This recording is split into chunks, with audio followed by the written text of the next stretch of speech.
you left a successful job in corporate and you built this B2B marketing company. Yeah. Take us to the beginning of when this idea started to form. Sure, sure. I mean, I've always worked with B2B tech companies. So that was sort of second nature as far as speaking the language and walking the talk. And I remember the other manager says, Court, the sign of a good manager is when you're not there, everything continues operating as if you were there. And so that really resonated with me. And yeah, I think that's something to take forward for sure for folks. Set people up for success, but you don't necessarily have to have your hands on everything. You don't need to be involved in everything. Trust and empower people, um, and then everybody sleeps good at night and feels like they're part of something more. And then as my career grew, the various companies that I worked for would get acquired. And so over time, I had sort of a team of folks that I would rely on to do it again and do it again. And so we sort of kind of established playbooks that we found to be, really great for scaling and helping. And then hence my last full-time corporate job with Cisco, Cisco Software Systems, Cisco Systems. They at that point the team was also slowly rolling in with me, that I bring from one company to the next, and my doors just started knocking with other folks, inquiring if they could pick my brain or work with the team, or just do a little bit of a side project. So it just really became very organic for us to start saying yes, and then transition out of the corporate world. So I was fortunate, very fortunate in that regard. Hmm. Yeah. So what I hear is that you were successful in your role, and you said yes when somebody said, "Hey, do you want to do something outside of the usual?" And saying yes to that translated into you starting Yeah, that. yeah. So The you early did years. this. Sorry, Excuse I was me. going to say the early years. We always had the saying, "Just say yes, and we'll figure it out later." They say you need to just figure out, like, think only 1 week ahead. Right. So you did this in parallel for a while, and then you decided to take the Yeah, leap. it was about 6 months, maybe a little less. It just became apparent that, I mean, it's splitting your time and your focus, when you have a passion in one area over the other. Really, I would recommend follow your passion. It doesn't necessarily provide the most, like, as much stability. It doesn't necessarily provide the most predictable path, but it is definitely one where I am in control of my day. I'm in control of the decisions that are being made. I feel like I'm very much kind of where I need to be as far as my happiness. It doesn't necessarily come from that steady paycheck, if that Yeah, makes exactly. sense. So where are you now? Take us back to present, Sure, just so we. sure.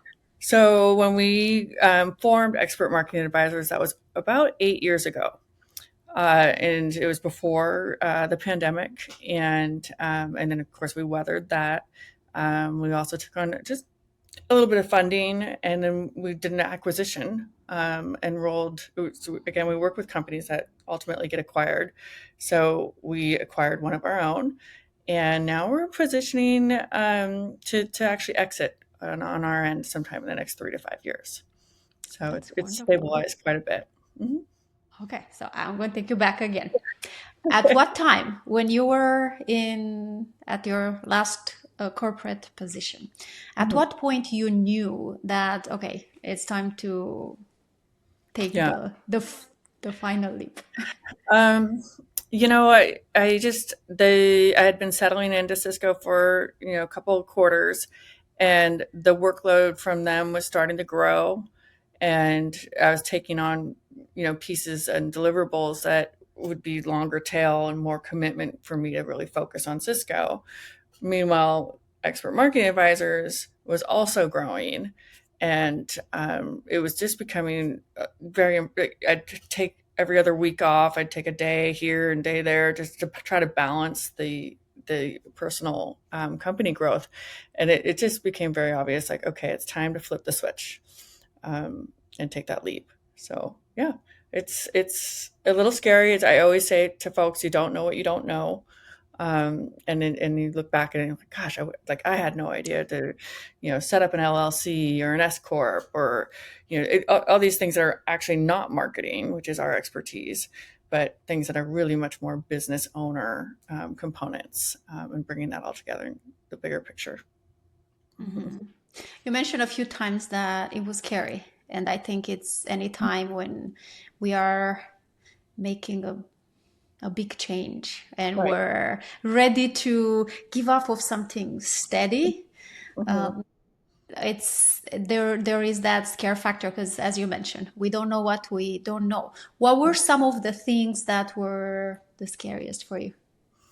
I mean, it doesn't really stop being scary. There's still moments where I'm like, gosh, the revenue is going this way, or I'm always looking at numbers and such.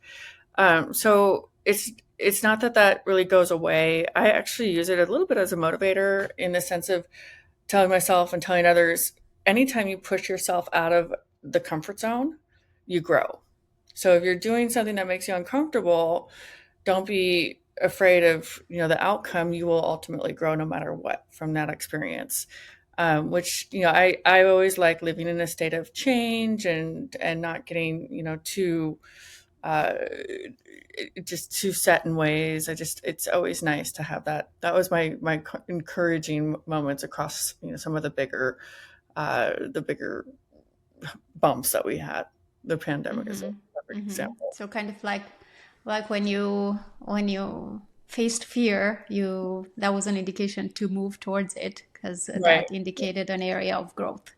Yeah, absolutely, absolutely. And you just kind of keep growing little bits at a time. The first few years is much more around growth, and then the second year or 3 years in, it's more scaling, and then now at this point, it's more stabilizing and sorting ourselves out for exit.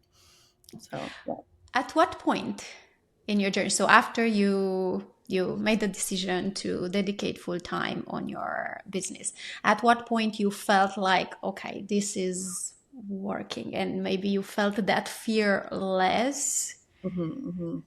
or a different type of fear? Yeah, I mean, so we started in 2017.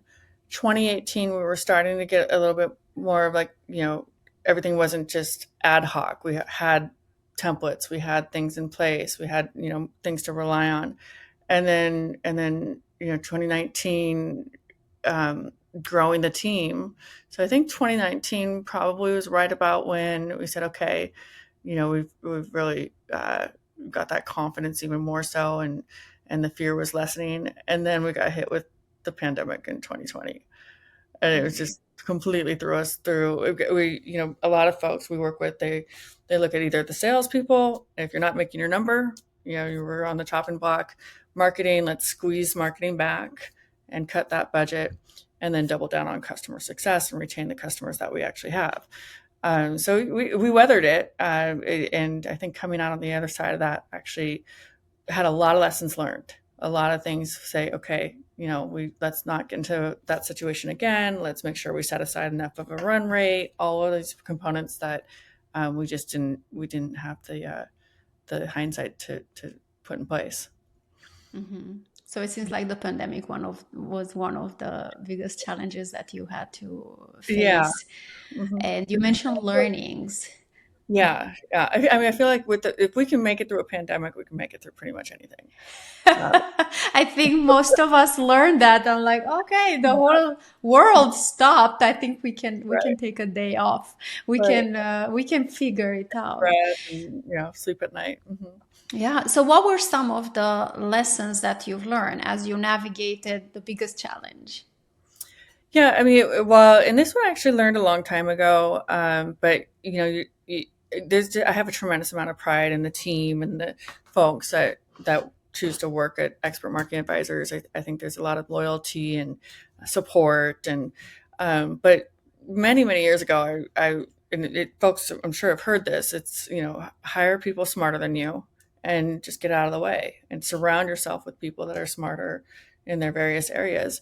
And that's kind of exactly what our sort of mantra is. If you're an expert in blog and ghostwriting or SEO or paid ads, great.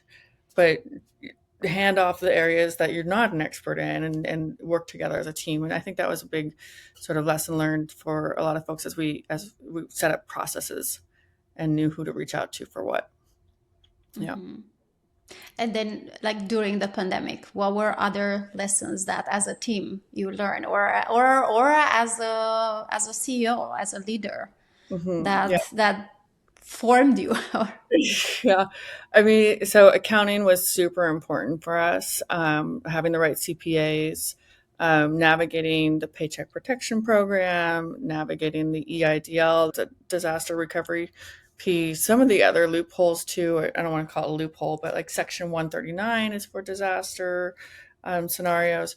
So really being able to like optimize and get as much as we can for every penny that we were spending and taking it. So that was a big, now to this day, we watch every penny, and we can make pivots and adjust as things come up, which we were not practicing that until the pandemic really put us on our heels.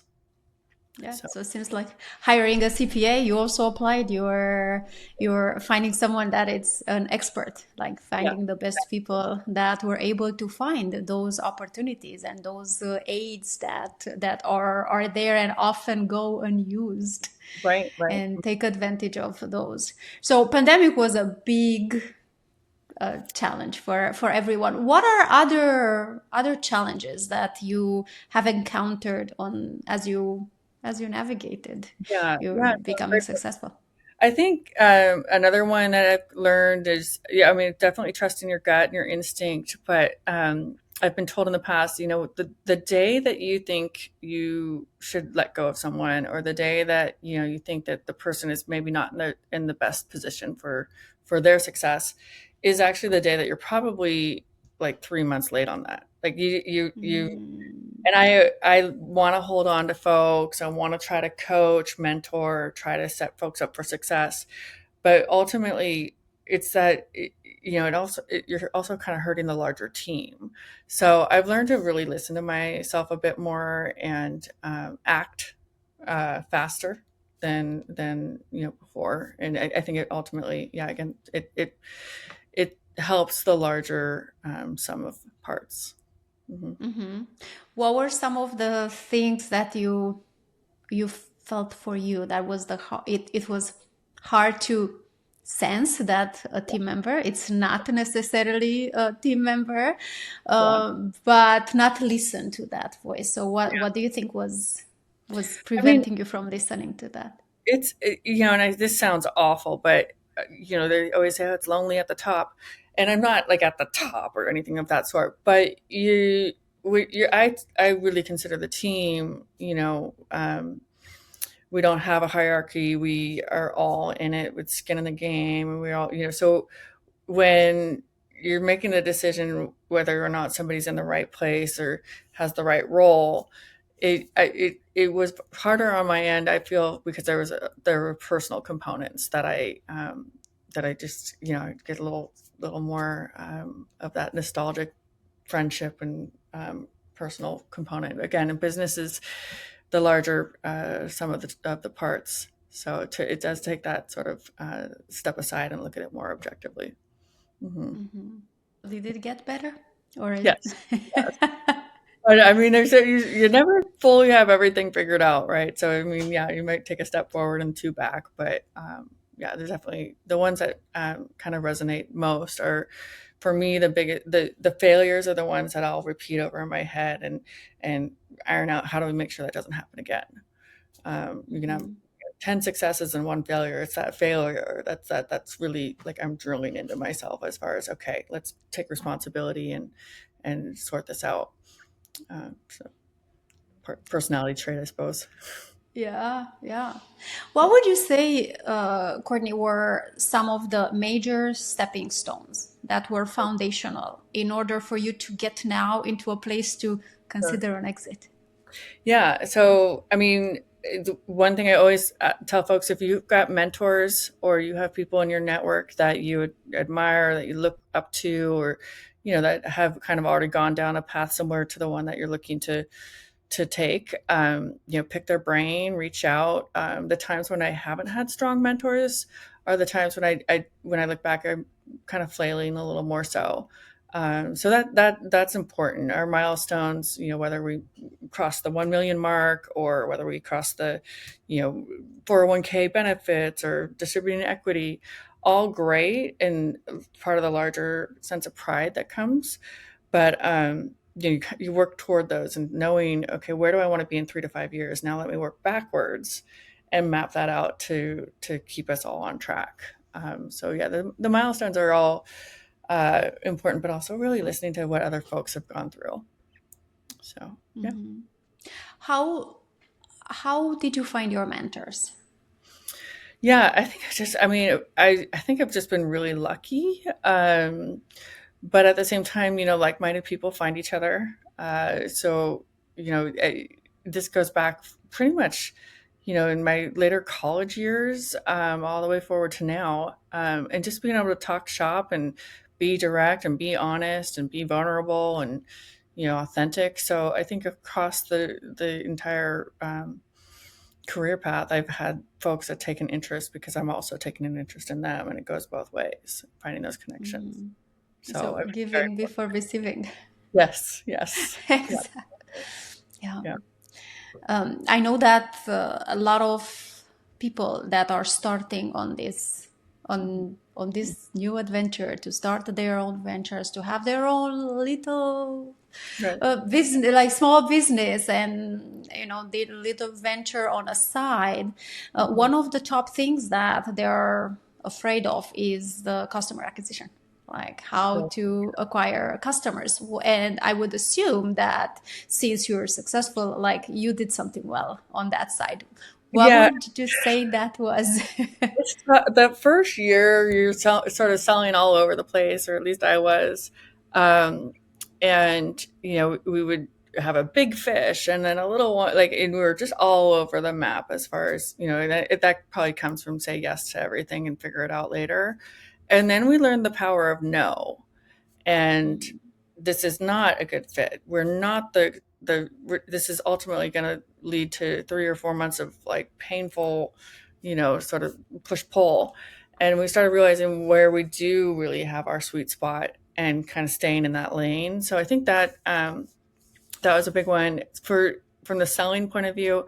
I always say, and we've had different folks wear the sales hat over the years, but ultimately, this was a mentor actually had told me this. He's like, Court, at the end of the day, the number one salesperson is always going to be you.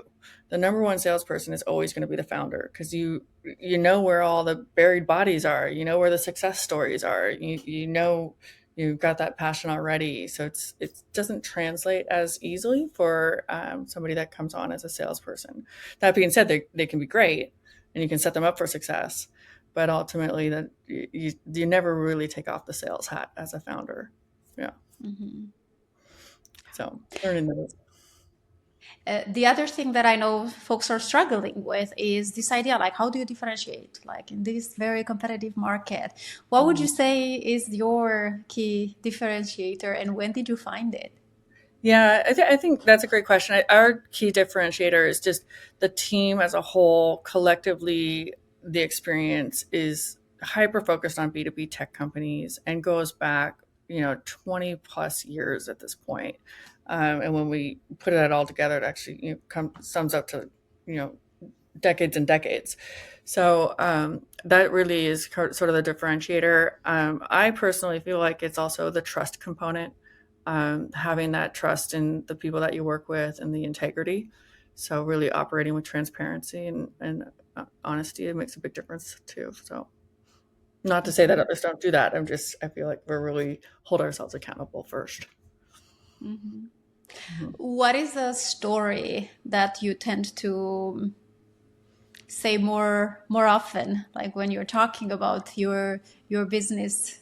Um, I mean, it just it can be a little grueling. I do remember I asked around to other business owners before taking this leap, and asking, was there something specific, like point in time? Was there like something going on in your life? Like, how did you know it was the right time?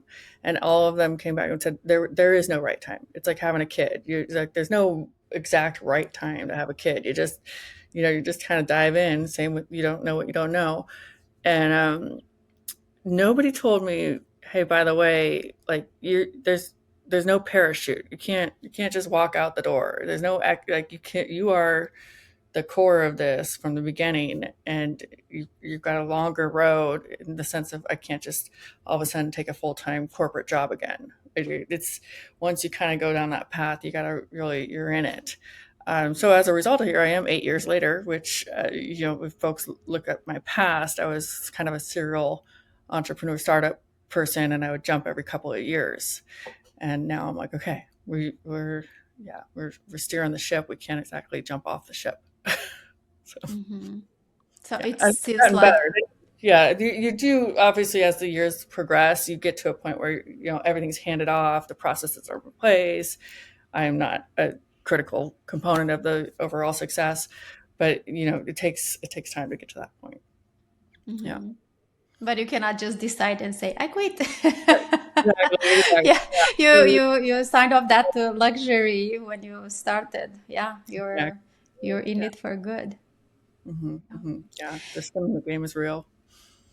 So, Courtney, for someone that is considering Hmm. taking the leap, starting their venture, listening to that Hmm. voice, instinct, whatever there is inside that fire that tells them, okay, start. Right. What would you tell them if you were to mentor them? Yeah, I mean, probably all of the same things that I've been told from my mentors over the years. Um, and education is great. There's classes, there's research, but ultimately, like actual real life experience is where you're really going to, get that depth, and the background and the knowledge, and so you can kind of hold back, but at some point you just got to say, okay, I'm gonna start doing. I'm gonna learn from doing. I'm gonna get in there and just keep going. So that's probably, and I've had to have folks remind me of this myself because it gets, Hmm. you're like, okay, that's right. And it's, you kind of go through different waves of motivation and such. So it's just one of those things to weather along the way. Yeah. Hmm. What did you learn about yourself in Mm. this journey? Ugh. Yeah, I mean, that's a tough one because I'm so hard on myself. And yeah, I'm the first to just like really pick apart all of the different things that could have been done better, and only in regard to myself. Like I just hold myself to this like unrealistic reality, um, in some deeper effort to you know be the last one accountable or something. It's just its own thing. So I think probably what I've learned about myself is it's I extend compassion and support to others, and as well you need to do that for yourself too, and the self-care and everything that goes along with that. Yeah, Hmm. always I'm kind of thinking out loud. Yeah, yeah. Yeah. In terms of starting the journey Mhm. to build your own company, what do you think it's a question that I should have asked? Maybe something important that we didn't talk about. I like the only other thing that I think has been really great. So I was last year I was sick for a bit, and the team really stepped in, and I think there was a tremendous amount of empowerment that took place. And the team was off and running. We were landing new accounts and launching a podcast. We were all sorts of things were happening, and I didn't need to be present for it. I, of course, can support it, but at the same time, empowering the people that you trust and hire is huge. And then, if you've got somebody that's sort of like the weakest link, certainly look to support until you realize, until it becomes obvious that obviously that they're just not in the best role, and they're probably going to be Hmm. better and happier somewhere else, which is just a part of life. Um, but simplifying things too. So I think the team as a whole knew that we're always going to be of the opinion of what is the simplest, most direct, clearest way, cleanest way, and that's going to be the answer all the time. We don't need to jump through 10 hoops if we only have to jump through two, or what is, just being direct and open and honest. So it was very easy for folks to know where I was going to stand. They didn't really necessarily have to run things by me because, I'm always going to take the opinion of simple and direct. So and then just kind of resonates across everybody from there. Yeah, we're not trying to make life harder. We're trying to enjoy life as we go. Mm-hmm. Yeah, and it goes back to what you said, that you were very intentional of who you hired, and Mm-hmm. you let them do, like, you made sure they are experts, and then you trusted that they are going to do the work, and then you removed yourself from the things that were necessary for you to be present on, and then Right. you were able to keep the company going. The company was able to do well while you needed to tend to yourself. Yep. I was last year I was at a conference, and for the first time I heard the idea of don't be the dancing bear in Oh, your company, that as soon as, like, if you are the dancing bear and then if you stop, everything collapses, right. then that means you don't have a strong business. You have a strong business where if you're hit by the bus, Yeah.